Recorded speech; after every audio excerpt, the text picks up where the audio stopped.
Bueno, queremos saber más de este tema, queremos conocer la historia de la familia real británica, por eso estamos con la historiadora de la Universidad Andrés Bello, Verónica Undurraga, que nos va a entregar algunos detalles, nos va a contar un poco más de la historia de la familia real británica. Muchas gracias, Verónica, por venir a Crónicas y Reportajes. Gracias a La ti. primera pregunta, cuéntanos por qué la monarquía inglesa sigue generando tanto apoyo en su pueblo. Han salido recientemente algunas encuestas que indican que la gran mayoría, la inmensa mayoría de los ingleses prefiere la monarquía a una república. Mira, yo creo que la respuesta a tu pregunta tiene que ver con un problema histórico.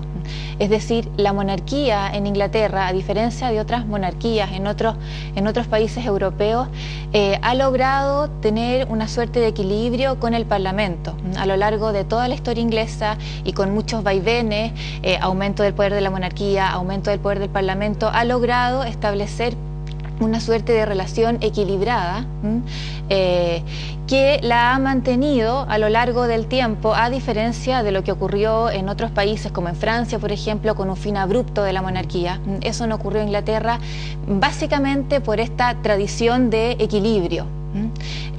Y bueno, también hay antecedentes más directos, por ejemplo, el apoyo popular que adquirió la princesa Diana, la madre del actual novio del príncipe Guillermo, y por supuesto Jorge VI, ¿cierto? Un antecedente muy reciente en términos históricos de la cercanía que él tuvo con el pueblo durante el contexto de la Segunda Guerra Mundial, Claro, los bombardeos en Londres. Eso es súper importante, que queremos saber cuál ha sido el aporte de la familia real a la sociedad inglesa, porque lo hemos visto, no sé, por ejemplo, en España está súper claro cuál ha sido el aporte del rey Juan Carlos en temas políticos, pero la familia real da la sensación británica, da la sensación que en el último tiempo como que le ha generado más problemas al Reino Unido que aportes reales a la sociedad, ¿o no?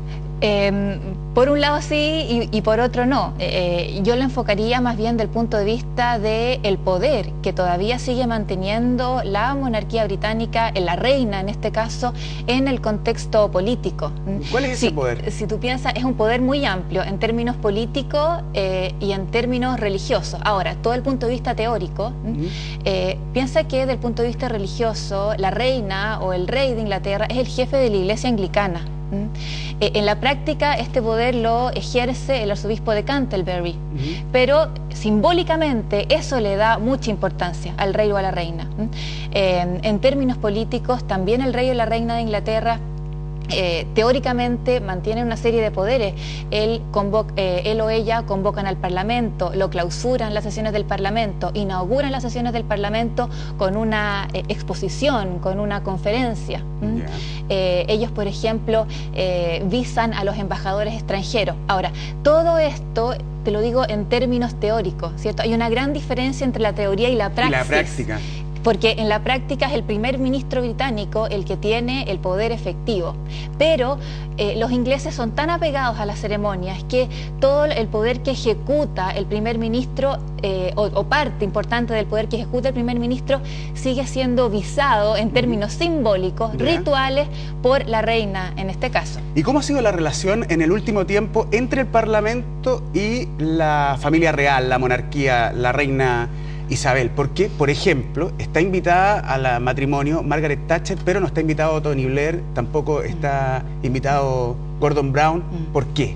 Bueno, ahora tenemos con David Cameron un primer ministro conservador, con lo cual la relación debiera ser más estrecha que los anteriores primer ministros laboristas. Hay una tradición durante todos los gobiernos laboristas, se desplegaron una serie de normativas tendientes a restarle el poder a parte del poder que ejercía la monarquía en términos políticos. Por eso tal vez se podría entender esta suerte de reticencia. Como un distanciamiento. Sí. Por esa razón. Ahora uno se pregunta también, o mucha gente se pregunta, ¿de qué sirve una monarquía en el siglo XXI? ¿Por qué los ingleses tienen que estar... No es barato en términos de impuestos mantener a la monarquía británica o a las monarquías en general. ¿De qué sirven? La verdad es que En términos prácticos no sirve de mucho, son tradiciones, como te digo, están apegadas, como hablamos los historiadores, en una larga duración. Yo diría que no hay que restar importancia al poder simbólico. Piense a los ritos, qué sé yo, la historia de un país. Exacto, a los ritos y el hecho de que el rey de Inglaterra es el jefe de la iglesia. Sí, eso es muy relevante, es muy relevante. ¿Y es un pueblo religioso el pueblo inglés? Pero en términos simbólicos están muy apegados a las formas rituales, a las formas religiosas. Pese a que ahora los ingleses es una comunidad multicultural, ¿cierto? Tienen una gran cantidad de inmigrantes de distintas zonas de África, de Asia, de la India. De todas formas, el poder simbólico que ejerce la reina o el futuro rey en adelante es muy relevante. El rey y la reina es fuente de honores. El rey y la reina, eso es muy importante, no están en su sitial por una disposición legal. Ellos están ahí por gracia de Dios. Claro. Ellos están por sobre las leyes. Entonces, por eso yo creo que hay que diferenciar entre el aspecto simbólico, teórico, y el aspecto práctico, que permite a los ingleses simbólicamente remontarse en una larga tradición hacia atrás. Hablemos ahora del matrimonio en sí entre el príncipe Guillermo y Kate. ¿Qué es lo que representa este matrimonio para Inglaterra en estos tiempos? Yo diría el hecho que Kate sea plebeya, ¿cierto? No es un aspecto anecdótico. Tiene que ver con todo un contexto de las distintas monarquías europeas en las cuales los príncipes herederos, justamente, la gran mayoría, han elegido a esposas o mujeres que no pertenecen a la realeza, que no pertenecen a la nobleza. Como una especie de cable a tierra, por decirlo así. Una especie de democratización, ¿cierto? Estamos en pleno siglo XXI y como usted planteaba, hay una serie de elementos bastante retrógrados en todas estas tradiciones monárquicas, obsoletos, digamos, también en términos prácticos. Entonces, hay un afán de exigencias de democratizar, de exigencias de cercanía al pueblo por parte de la sociedad en general, la sociedad democrática.